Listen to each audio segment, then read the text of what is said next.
G'day YouTube, my name's Lance, welcome to Bundy Bear's Shed. Well, the weather report. Look, it's 14 to 30, it's starting to get humid. We had a nice dry day yesterday and I spent the day doing little bits and pieces on the Farm All 100, but today I've got the drawbars and all the bits I want to paint out the back, and I've started hanging them and we'll just see how it goes. It's quite humid, but there is a breeze outside, so that might be okay. But I've got it all set up. I do have to sand the main back part yet, and it'll be an hour or two before the sun's out that way. So I like to paint with the sun on things out there. It sort of lets it dry, cure a bit quicker. And I've just wiped them all over with a thinner's rag now, a lint-free thinner's rag. And I'll put a bit of CRC rust converter on them, and that'll set for the next hour or so while I sand the other bit and get it ready.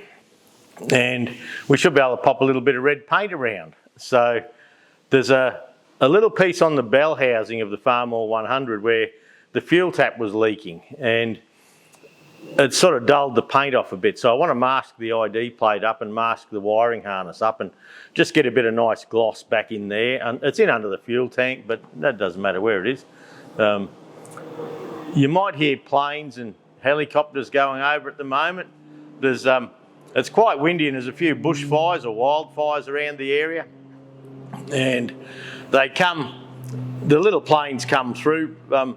Actually, I haven't seen little firefighting planes, but there seems to be more activity. But over on the river here, we've had the helicopters coming in with the buckets, and they drop the buckets in the river, then off they go and they're back again. So it's quite noisy through the day. And this afternoon, there's a little bit of a breeze now, and with the humidity, I wouldn't be surprised if there was a little storm come through this afternoon, but if not today, it'll build over the next couple of days, and we might get a storm then. So I would like to see if I can get the drawbar and that painted, and I've machined the back off a couple of the nuts, and I've got the nuts all hanging out there to paint. And the nice new zinc bolts that I bought from downtown that I've been playing with and made a bush. And I'm not going to paint that, I'm going to leave them zinc. I think that will look nice. The starter motor bolts that I showed on a feed yesterday, I've got them out now and I've painted them. I've cleaned them up, rust converted them and painted them. The steering wheel nut that was a bit rusty because I only got that just before we went away. It must have been for our rally, I suppose. And look, I banged it on and that's as far as it got. I'm sweating here a bit today. It's a bit warm. I've actually got the fans going again. So I've got a little fan here, and where the lathe and the milling machine is, I usually blow one up there. And if I'm working here, I can blow one across here just to keep the wind moving a bit or give us a little bit of air circulation. So anyway, we'll see how we go. So today I'm going to put most of the day into just tidying up the farm, a couple of little bits. I may sandblast the muffler. Now, when I got the muffler, it's one from Steiner, and tiny little dent in it, but I'm not, I just can't fix that really. But when I repainted it because it was scratched, I used that heat-proof aluminium paint or silver paint. And what I did, the tractor wasn't running at the time, and I put a coat on and I let it dry, then I put another coat on. But look, I buggered that up. I should have put a light coat on, started the tractor up, got it warm, let that set, take it off and put another coat on, as I do with the Massey Fergusons. So if I get time today, I'll bead blast that or sandblast that. And what happened is just little bubbles in the paint. It hasn't been cured underneath, so there's little bubbles. And look, I just don't like it. There's no need for it. I could have done better. So there's that to do. I noticed when I was loading the tractor for Kangaroo the other week, I noticed that where your centres are in your farm or high clearance, there's a little niche out for the valve. And you might remember I did it I put it all together in the hoist there, and I was lifting and lowering and all that, and I hadn't noticed that was there, and I haven't lined the valve stem up with that little notch. So before we get to Woodford, I'm going to pull the wheels off, and we're going to turn that around a couple of notches just so the valve lines up. I hadn't noticed it, no one had mentioned it, and I had it loaded for Kangaroo, and I was just sitting back looking at it thinking, checking chains, making sure I'd done everything that I thought I had to do. And I looked at that and I thought, God, look at that, you bloody dickhead. So anyway, I've just got to undo the rim, support the tractor, undo the rim, and turn the centre. One of them's only one bolt hole, and that way the valve stem lines up with a little groove. Like, there's plenty of room, it makes no difference. It's just it's just more pleasing to the eye. And I do have to get that tractor out. While I have paint in the gun, I want to get the tractor out and give it a really good bath, because we had the nephews here last week, and not much happened in the shed last week because we had visitors, had the nephews here, and look, it was great to see him. We hadn't seen him since his dad parked up, Russell parked up. Look, I think that was last year, and we only saw him out at Nanango Cemetery. So we hadn't had a catch up for a while, so that's great. They brought the kids, 4 kids, and we played pool, and Ray and myself drunk way too much grog, but it was good fun. And we got through, I got through a couple of bottles of wine and a couple of bottles of Cab Sav, I think. No, that was Shiraz. A couple of bottles of Shiraz, and we had a carton of Crown Lager and a carton of Coronas, and look, we had a good time. But now I had a great night out the other night at our friend Laurie and Pam's place. They're club members, and they put a bit of a do on. Look, just a bit of a do for the. We had a good rally last year, and they'd been talking about it for a while. The blokes that sort of put all the back work into it, and they had a bit of a do for that, and a bit of a get together. So a few of us, most of the club members, but there was only half a dozen or so, but mainly club members. There was one other bloke that wasn't a club member that he helped an awful lot, so he was there. So that was great. Thanks, Laurie and Pam. Great night out. So I finished off the Crown beers there, and I had 1 4X can in the fridge and 3 Crowns. So I took them, had them, and had a bottle of red wine. And we took an old member, old Tony, took him out there, and Jude and I were the taxi, and he has trouble driving overnight and things like that, so we offered to go and grab him and dropped him off that night. Old fellas, they're a bit independent, which is fine. It's just bloody great that they are. And we get to the back gate at the retirement village, and there's a gate and his unit's just there, and he says, I'm right from here. And I said, no, I'm coming with you. He said, I should be right, it's just up this path. And I said, well, it's 9 o'clock at night, mate, I've got nothing better to do. I'll come and take you around. So we made sure Tony was home safely, which he was, and that was good. But it was just a good night out, good bit of fun. I haven't talked to Big Bad Laurie, see how late they stayed up, but might have had a good time. And it was just a great weekend. We had the club meeting on Sunday. I never look forward to the club meetings. But anyway, we had them and we got the job done. We're looking for office bearers for next year. The AGM is in something like the 7th of December or something like that. We got the AGM coming up, and I got my mate Greg, he's signed up. We've got all the paperwork done for Vice President. Jean, one of our ladies there, Jean's in her 80s and does fundraising for the club, as in raffles. There's always a lucky door prize and a raffle, and look, it's great stuff. She wants to be the fundraiser, but I'll have to have a talk to her about it because fires are on. I'll have to have a chat to her about it because as fundraiser with the rallies, we'll have to draw a line somewhere because if we're going to do sponsorship deals for businesses in town and fundraise and get everyone in the club to go and see some businesses they know and look for some merchandise to sell at the auction. We're going to have a Saturday night auction, and who knows, I mightn't even be the boss. So I mightn't have to worry about it, but I've got to worry about it until then. And we'll see. I was trying to talk a couple of the younger members into taking over as president, and these choppers are going straight over the top again at the moment. And there's one out this way now, one coming over this way. So there must be a fire out this way somewhere, and they're travelling across here to the river. So that's all right. Some poor bugger's in trouble. They need help. Yeah, I've been trying to talk one of the younger members in particular into taking the president's job on, and I'll back him up and I'll back him all the way. And but anyway, he got business to run and things like that. He's got stuff to do, and so yeah, probably hasn't really got time. And when I think back when I was running businesses and things, well, you know, I gave the club a miss for quite a few years. Clubs give you the shits a bit. I gave the clubs a miss for quite a few years because I just concentrated on building the business. And the years when I didn't have the club in the background, you know, taking up a lot of time, we really built that business, so it worked well. So you've got to give the others a chance to do that too. So Alan in the club, he's been secretary for, look, I don't know how long. He's done a great job.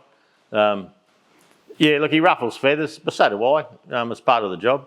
If you think something's right or wrong, you know, you've got to mention it. And so Alan's missus is a bit crook down south, so he rang me the other day and said he won't be able to participate in anything for the club for the rest of the year. Did I want him to resign as secretary? And I said, well, no real need, because then we've got to have a rushed meeting and try and get someone else to do it. And the lady that's doing secretary's assistant, she made it clear that she didn't want anything to do with the secretary. She does the minutes. She's only supposed to do the minutes, like she's the minutes secretary, but then out of the blue these forms turn up and everything gets changed. But her and Alan might sort that out, I have no idea. But things get changed, but if you ask her to do something extra, well, no, I'm not doing that, I'm busy now, which is fine.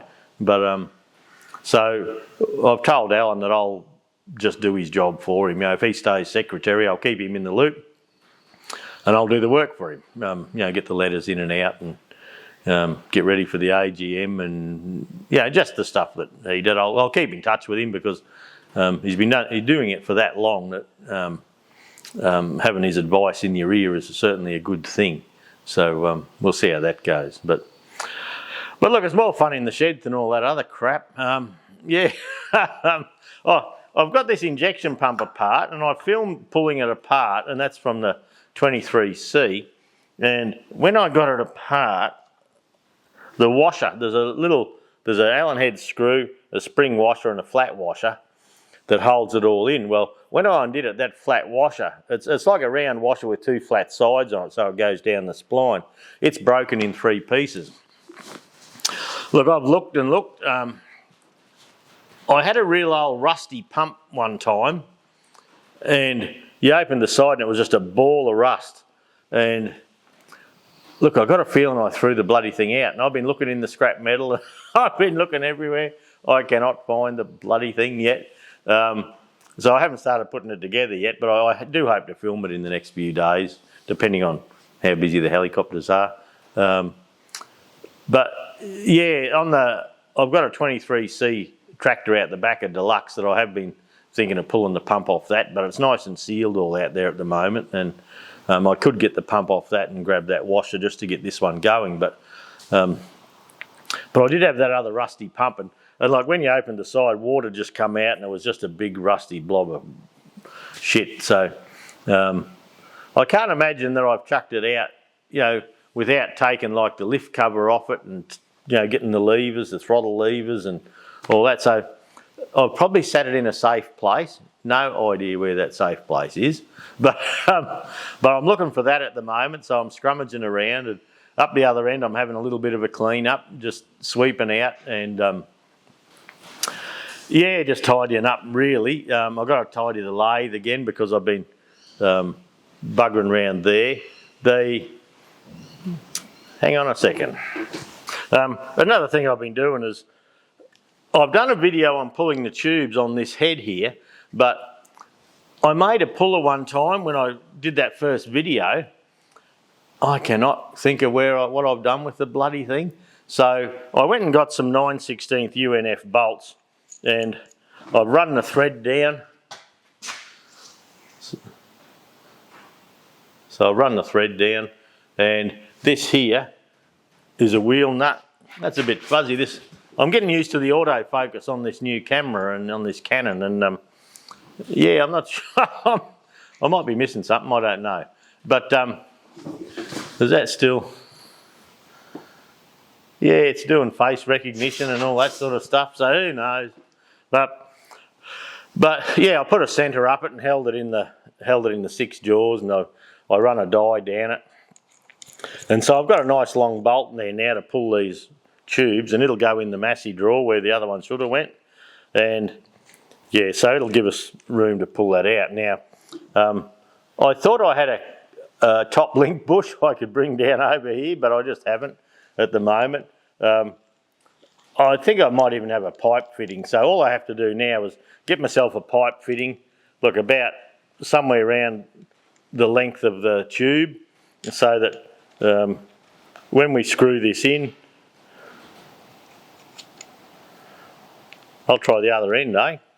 So when we screw this in and we bring the nut down, that draws him out. So yeah, so I've made that. That's a grade 8 bolt. That was just something. Once again, I thought I had it in the drawer where I keep pullers and things, but it wasn't there. So just for the video, I ended up using a wheel stud and a nut, and I had to use washers, and it was just a bit of a shit show. So I've made that. I'm yet to, well, I just kept it out for the stew really, but I will keep it out until I make a piece of pipe to go with it, and I'll probably just keep the piece of pipe in between the nut and the head there if I can. So so that's made, but yeah, it was just a 9/16 UNF bolt, 3 inches long. I think it was 3 inches long. I haven't got a measuring stick here today. So yeah, that tool's made because I was doing it with the wheel stud and I was thinking, oh, this is bloody rubbish. So I actually got to make that and I did it on the lathe. And some of the bolts for the Farmall drawbar where they had a big taper on them like the Farmall ones do, I've machined the taper off those for the brackets because I asked the boys to make the brackets without the tapered holes in them and just the flat holes, and for what I do, that'll be plenty. Yeah, that should be a good thing. There's not much else to do on the Farmall.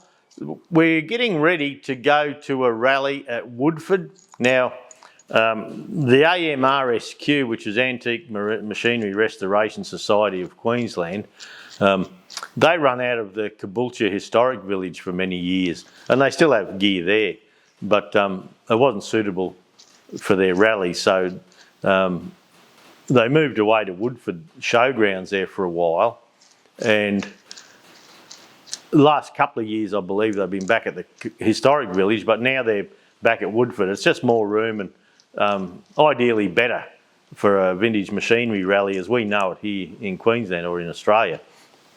So yeah, we thought, well, you know, we're going to go down and support that, Judy and myself.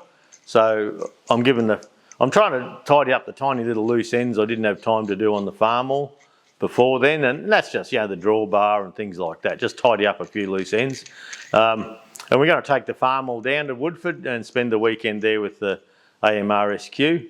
Yeah, Ross and Ken and them, you know, they're in Accra anyway, and we sort of half know them, but we're going to go down and have a weekend with them. Hopefully we don't get any storms or anything.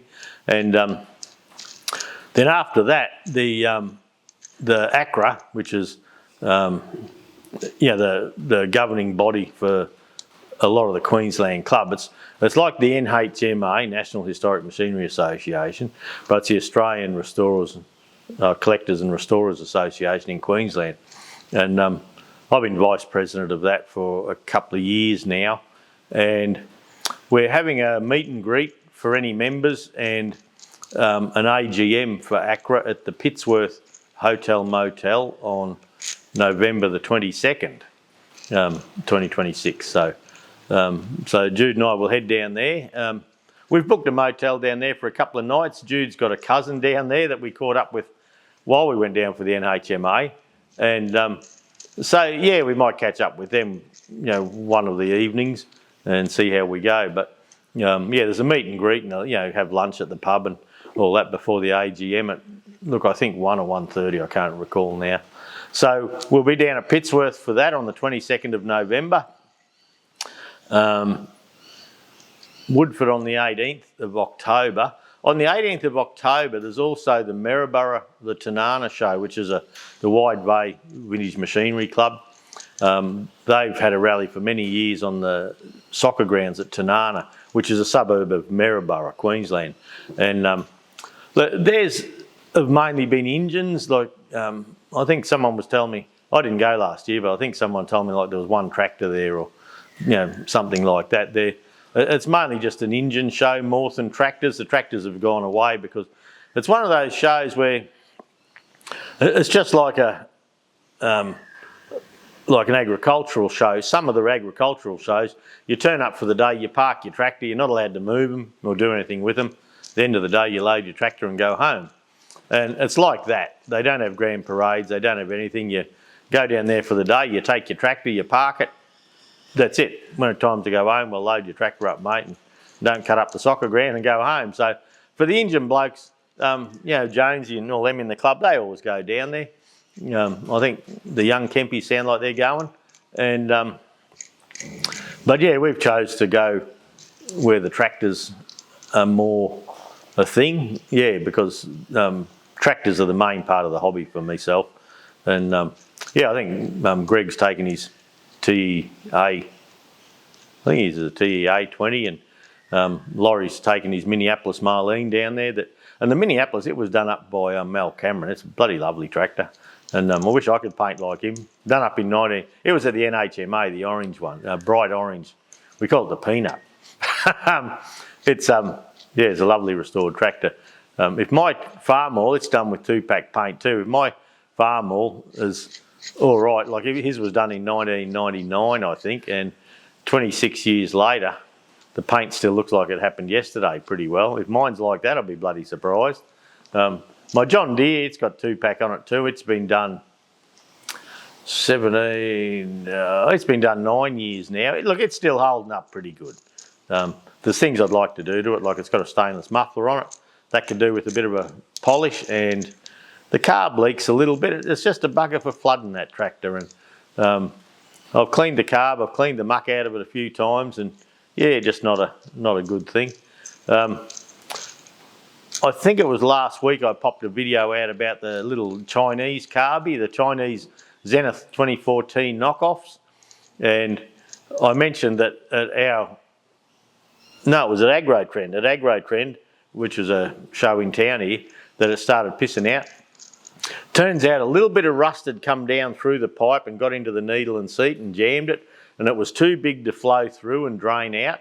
And now how that got there, I've had a couple of comments on Facebook and that you need an inline filter there and all that, but I sort of disagree, because I've got the tank up in the tap, well, the tap up in the tank there, but where the fuel comes down the centre into the glass bowl, and then it's got to actually get through a very fine plastic gauze to get out again. And I believe the piece I got out would be too small to go through the gauze. So unless it's just been a floater there that, look, or it might have got lucky enough to come down and go out somehow. I don't know how it got there. But that tractor runs like a cracker now, runs like a good beauty. My mate Greg, he was looking at carbs, and I lent him, at Agro Trend, I lent him a spare Chinese knockoff I had here. Before I sold the business, I bought another one. I thought, well, it's a good way to get out of strife cheaply.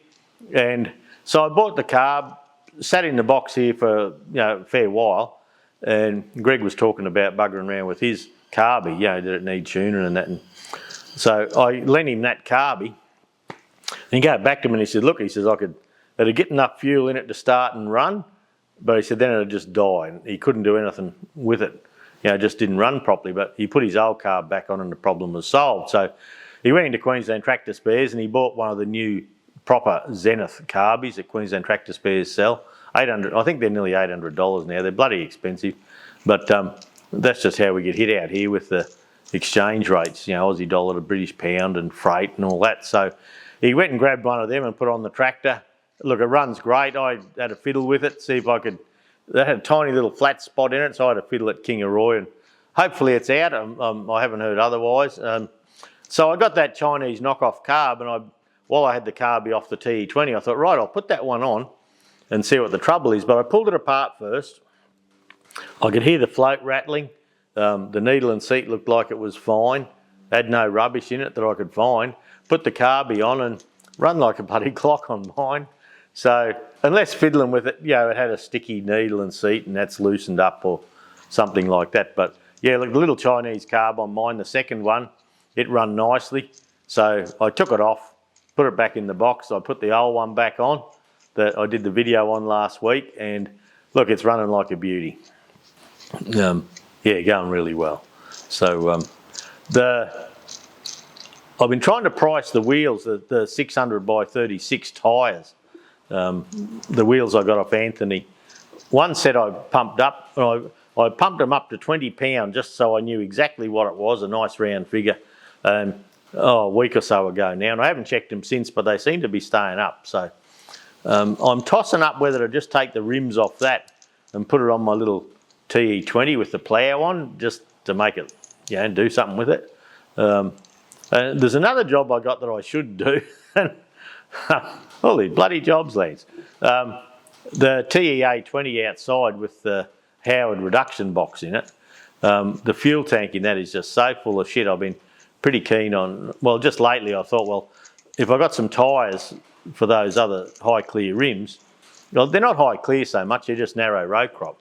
And on rotary hoeing, you don't need big fat wheels. So I thought, well, the other set could go on that, and it'd be another tractor to run around on for the kids. So anyway, look, I've got too much to do really to sort that out. Now I've got the panels for the 65, and my visitors have all gone home. I want to finish the farm all off completely, just so there's nothing to do there. I'm not wondering where, I should go and finish that, should go and touch that up. I want that done completely. And then I'll probably pop over onto the 65 and the new bonnet and sit it in place and put the air cleaner under the nose cone. Make sure that the genuine parts that I got off Anthony and the non-genuine parts for the front grille and that all line up, and they're going to be okay. And if they are, once I've drilled holes I need to and made sure it's all okay, well, I'll pull all that apart and we can start on the red. That's all that's holding us up on the red, on the 65. The other job I've got to do on the 65 is put that other final drive together. But I've just got to I've just got to get to it. Like I say, last week I wanted to get the little TEA going. Once the carby was buggered, I knew it was a little job. I just wanted to finish that off. So that was done. I want to finish the farm, just the knickknacks, and then we'll be back into the 65. But look, you'll notice, because I'll have the Facebook posts up and I'll have the little YouTube shorts up and things like that, just letting you know what's going on through the week. So, but look, that's about it for the moment. The shed's a mess. I have started tidying up the other end of the shed there, just so I can fit my tractors a bit tidier. I've brought the 135 in with the carry-all on, and I've got the club carry-all here for the winding up the wire, and I would like to just line them up out the back there. The yellow Massey Ferguson 20 Industrial, I put the big carry-all on the back of that Judy used to have on the back of the 148, and that's Judy's yard tractor now, so it can park outside there as a yard tractor, and she can come and get it whenever she likes. I showed it, it's got a little power steering leak on it, not much, but you just got to top it up once every so often, so I've showed her how to do that. And so yeah, Jude will probably be pruning and buggering around, and she'll take that one over for a while, and one day, I don't know when, I'll do the hydraulics on the 148, so we'll just see. But okay, look, that's it for this week. Thanks for stopping by. There's not much to show you out and about, really. I've just got some parts hanging out the back and a farm all with a couple of bits off it, but apart from that, you saw it all last week. So I won't do a bit of a walk around this week. I'll just leave it at that. Have a great week, and look, we'll catch up next week, eh? See you.